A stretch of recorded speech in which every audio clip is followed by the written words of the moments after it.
Ciao Mauri! Ciao Andrea! Visto oggi niente moto sul pennice, siamo con una macchina moderna, quasi del futuro, perché abbiamo qua il flussometro che ci dice quanta corrente stiamo dando alla batteria, quanta corrente ci dà la batteria al motore, un'auto ibrida modernissima, sicura. Questo è il futuro che ormai è già presente. Bella e sicura, ho visto anche prima in città, splendida. Però ti dico una cosa, c'è il sole, c'è una bella strada, noi che siamo appassionati di moto anni 90, le tue Youngtimer per esempio, caro Andrea, e io insomma un giretto in moto me lo farei.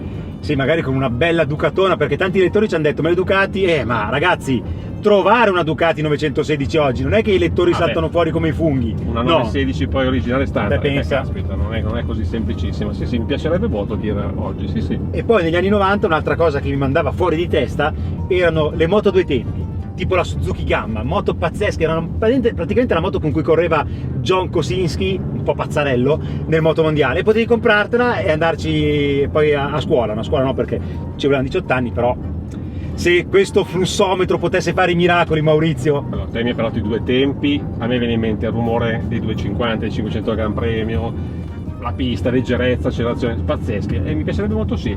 Io direi che questo flussometro, se noi provassimo ad andare a 88 all'ora, mi viene in mente qualche cosa. Prova un po'.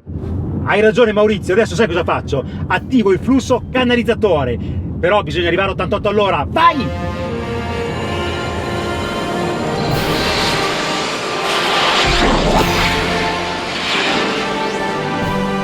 Flusso canalizzatore, siamo finiti negli anni 90, Gix! Ma come diamine hai fatto, Andrea? Hai visto? Ducati Fantastico. 916, è come se vestito figo, Beh, questo è l'abbigliamento della prima presentazione Ducati 916. Grande! Miracoloso. Non chiedo quanti anni hai, se era 93, 94. E io sono finito col casco di Kevin Schwanz e una Suzuki RGV 250. Pazzesco, adesso io però basta chiacchiere, voglio andare a provarle. Che bella che è. Vai, forza! Andiamo. Andiamo a provarle, Youngtimer con due moto pazzesche.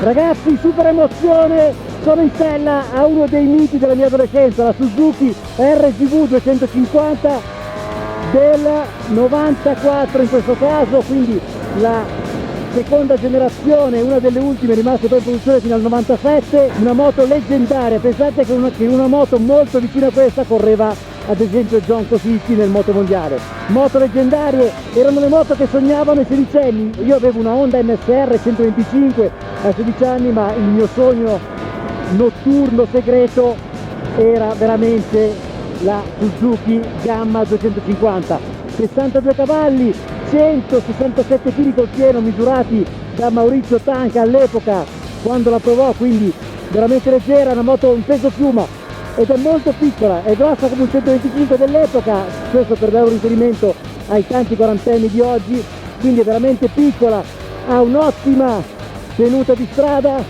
perché è leggerissima, gomme Mitas, e poi guardate quando apro! Il motore fantastico, ecco, l'erogazione è esageratamente appuntita. Adesso sono a 7000 giri e se apro già a 6000 giri non succede niente.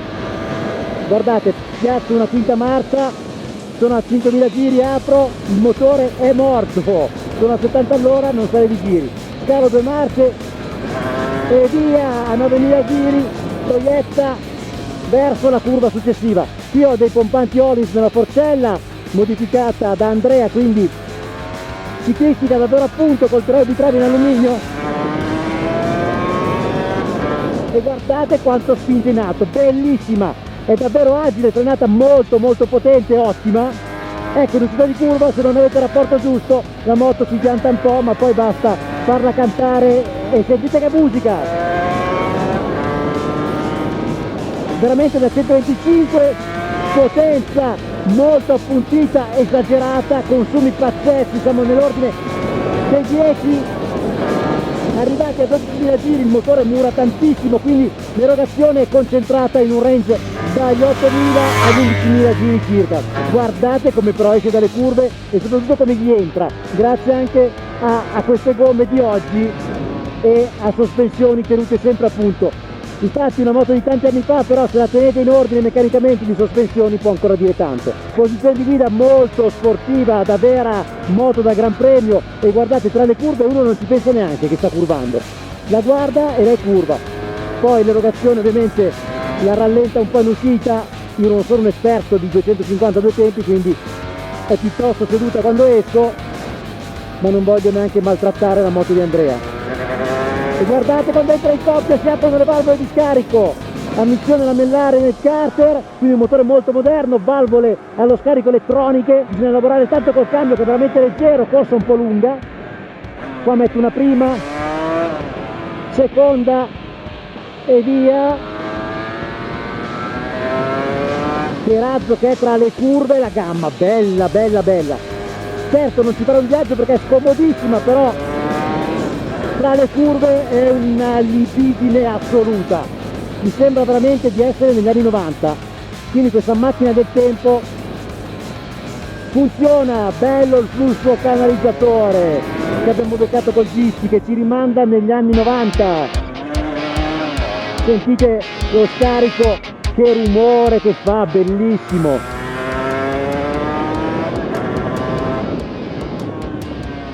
Grosso lavoro di cambio, siamo sempre dalla nostra parte della strada e via, gas aperto. Quanto è agile!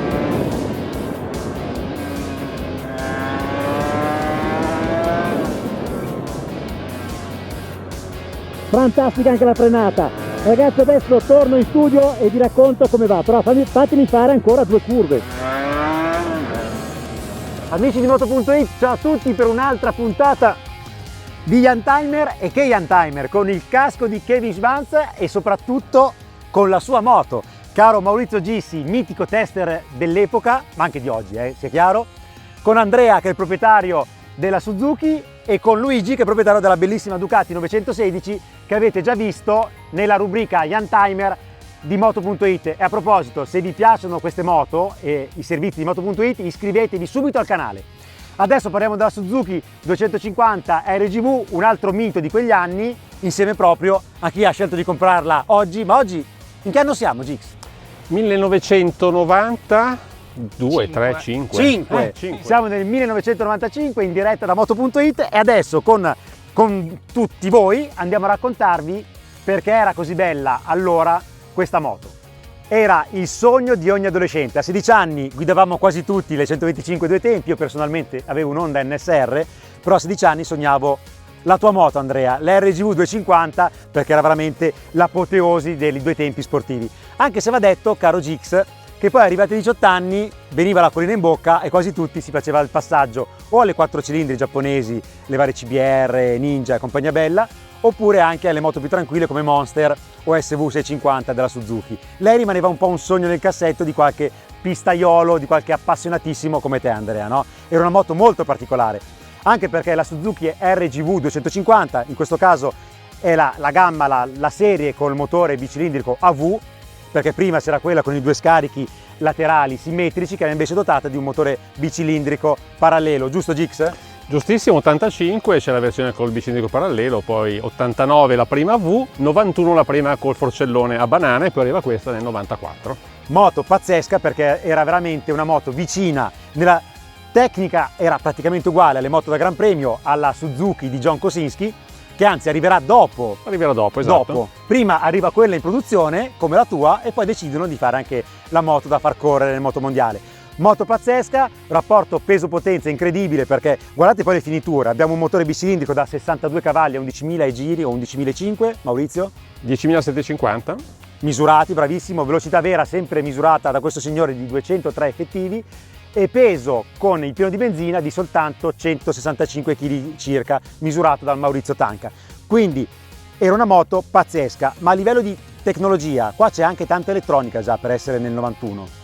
C'era già dell'elettronica, ma io devo dirti una cosa, Andrea, che queste 250, avevi ragione tu, in Italia non andavano tanto per una questione normativa di patenti, era così. La Suzuki erano delle poche che importava la 250 a due tempi, l'altra era la Yamaha TZR 250, ma in Giappone la musica era diversa perché le 4 giapponesi si sfidavano nelle categorie 250 con le 4 tempi a 4 cilindri e con le 250 a due tempi bicilindriche. Le 250 erano delle repliche delle moto da Gran Premio, chiaramente. Questa qui, pensa Andrea, con il motore a V, ha le stesse misure di resaggio e corsa della RGV 500 da Gran Premio, 56x56.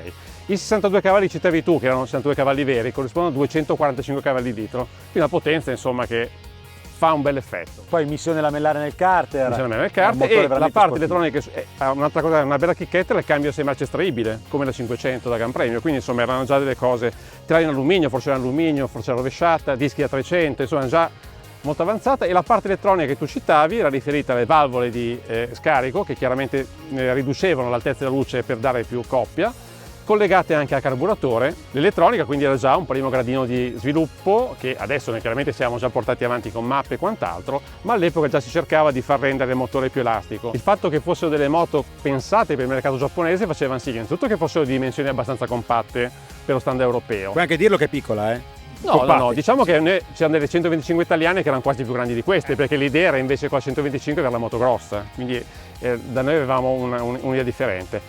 Questa è la tagliata giusta per i gusti e le misure giapponesi, soprattutto la velocità, sai che lì si va a 80 km/h in Giappone, quindi anche le sospensioni erano piuttosto morbide. E quindi, caro Andrea, il nostro amico Andrea qualcosina però ha modificato questa moto. Fatti un po' raccontare che ha fatto. Adesso arrivo, però intanto guardate che dettagli, perché mentre tu parlavi guardavo il forcellone con delle fusioni, delle saldature che fanno paura, sono bellissime. Poi le espansioni di scarico, che adesso Andrea ci racconterà, sembrano originali perché sono state verniciate, ma qua c'è anche del racing in questa moto. E poi un difetto dell'epoca, io devo dirtelo subito, di questa moto, è veramente grave, ha il comando delle luci, non come le moto di oggi, che accendi e le luci sono accese. Io verrò cazziato per colpa tua, caro Andrea, da Nico Cereghini, perché ho fatto tutta la prova con le luci spente. Casco acceso, prudenza, quello che serve, ma per colpa tua Nico non mi parlerà più. Adesso diciamo che nel 95 non erano obbligatorie. Non è obbligatorio, però Nico quando avevo 16 anni mi faceva una testa così, accendi le luci, io ho girato tutto il giorno con le luci spente. Aia. Modifichiamo con l'interruttore, per favore. Va bene, ci proviamo. Grande Andrea, ringraziamo Andrea che ci ha dato la disponibilità della sua moto, l'abbiamo trattata bene, ma tu la tratti ancora meglio, ragazzi, è una moto pazzesca. Sembra uscita dal concessionario ieri e diciamo le modifiche. Il difetto, come diceva il nostro pozzo di scienza, Gix, era la forcella un po' morbida e tu infatti che sei un precisino, bisogna dirlo e ridi perché la moto è incredibile, non c'ha un segno neanche delle zanzare, toglie le zanzare mentre va Andrea. Hai i pompanti della forcella Olins? Andreani. Esatto, l'ho sostituiti perché gli originali non hanno nessuna regolazione. Come diceva Gissi, la forcella è molto morbida, quindi secondo me su una moto del genere stonava un po'.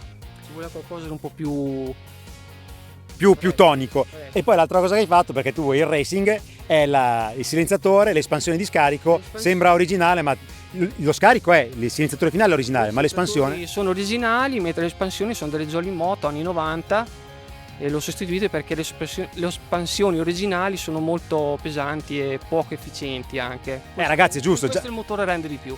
Gix, la moto pesa tanto, è giusto. Pensate che ha anche cambiato il faro, sempre originale ma del Giappone, è in plastica al posto di quello europeo delle normative in vetro, quindi avviso per le forze dell'ordine, questa moto non è omologata se lo fermate. E pesa, quanto pesa in meno? Pesa 7 etti in meno, quindi... 7 etti, devi cambiare il fanale Gix, perché la moto pesa tanto. Beh, però caro Andrea, ti dirò che la Yamaha ZR, che era l'altra che si poteva comprare in Italia, pesava 18 kg meno addirittura, però aveva anche 10 cavalli meno, quindi alla fine insomma. Sì, non me lo provocare che adesso si va a casa e smonta qualche altro pezzo il nostro Andrea. Grande Andrea, la moto è veramente perfetta, complimenti. Quando l'hai comprata, come l'hai trovata? E raccontaci un po' la sua storia perché è particolare. Noi adesso la vediamo perfetta, ma tu non hai trovato una moto perfetta. Questo è il frutto della tua pazzia motociclistica.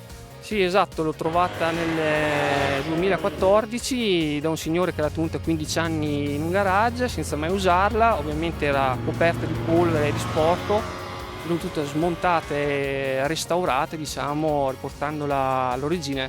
Comunque i pezzi sono tutti Suzuki, non c'è niente di non originale, diciamo. È veramente bella, tra l'altro vi diciamo che è negli annunci in vendita su moto.it a 4.000 euro, perché ridi scusa? Mi sa che ci rimetto qualcosa. No, non la venderà mai, credo. Andrea non la venderà mai. Se no ci mettiamo in lista prima noi. Esatto, siamo tutti in lista, credo anche Luigi con la Ducati. Abbiamo detto un po' di numeri, potenza, peso, non abbiamo detto il consumo, l'ho detto io forse nel video, nella GoPro ve l'ho già raccontato, è imbarazzante. È una moto che pesa 150 kg ma Quanto consuma? come un Cayenne. Ma se uno va piano non consuma neanche tantissimo. Quanto? Non... Si vergogna a dirlo. Censurato, via. Se uno va piano fai 12 con un litro forse. Se uno ci dà, fai gli 8, 9. Sì. Sì, 8, scendi 9, anche poi sotto gli 8 se è in pista, sì che insomma. Poi c'è anche l'olio ovviamente che va a scendere di pari passo alla benzina, quindi c'è anche Diciamo quello. che l'olio siamo sul 2,5 kg ogni 1000 km, quindi insomma. Caspita. Comunque resta una pietra miliare come la Ducati, perché era una delle poche moto che potevate comprare negli anni 90 ed era veramente figlia delle moto da Gran Premio, anzi mamma, perché arrivò prima. C'erano le 500, è vero, le due tempi, però erano moto diverse. Le 500 sì, furono fatte per il mercato europeo, americano, tranne Honda che faceva il 400 perché lo vendeva poi negli Stati Uniti, e queste moto, anche le 500 famose RD e Gamma 500, erano in versione 400 per il mercato giapponese. Però dimmi se sbaglio, GX, questa secondo me come filosofia era ancora più vicina alle moto da Gran Premio della classe 250. Lo era assolutamente, fedelissima, sì. Questo motore ricordiamo che poi venne preso dalla Aprilia per fare le versioni RS poi 250. RS. Adesso vi raccontiamo perché comprarla e perché no, secondo noi, e vediamo se Andrea è d'accordo. Se vuoi ti dico io perché comprarla, caro Andrea, per i miei ricordi. Allora, innanzitutto ha una maneggevolezza spaventosa, quindi è rapidissima, sembra veramente quasi una 125, ha una frenata potentissima, è un motore che chiaramente urla solo in alto, ma quando va è uno spettacolo, è veramente musica per chi amava le GP a due tempi. Aggiungo perché comprarla, altri motivi sicuramente validi sono la qualità costruttiva che è pazzesca di questa moto, è veramente al top, gli anni 90 hanno dettato a scuola, i prezzi sono ancora abbordabili, bisogna stare attenti perché tante moto sono tritatissime della RGV 250. Ci sono poi motivi validi anche per non comprarla, non è assolutamente una moto per tutti i giorni. Se la Ducati è impegnativa, questa lo è ancora di più perché è fatta anche a misura di piloti giapponesi, un po' più piccolini di noi, più esili, quindi molto scomoda, consumi da Cayenne turbo a benzina di oggi, se non peggio forse, perché adesso vanno gli ibridi come abbiamo visto, con i flussi di canalizzazione. Questa non c'ha nessun flusso se non quello del carburatore che ciuccia, e poi di manutenzione è abbastanza delicata e complessa per la carburazione e soprattutto per le valvole elettroniche dello scarico. Gix, ti vedo bello contento, non è che facciamo un altro giretto con le moto, cosa ne dici? Io ne avrei proprio voglia, prendere la moto e mi andrei a fare un giro, no? Però Luigi ha già allargato le braccia, però io vedo Andrea è quello buono dei due. Andrea, dai che mo un altro giretto. No, torniamo nel futuro. Vabbè, come nel futuro, siamo nel 93. Scusa Luigi, come faccio a tornare nel futuro? Siamo qua con le vostre moto, facciamo un giro. Te lo spiego io, è semplicissimo, riattiva il flusso canalizzatore. E come si fa? Oh, finalmente sono tornati nel futuro, ci riprendiamo le nostre moto? Certo. Va bene, allora torniamo indietro nel tempo e andiamo via. Intanto grazie per aver visto il video, commentate qua sotto e ci vediamo alla prossima prova Young Timer. Ciao!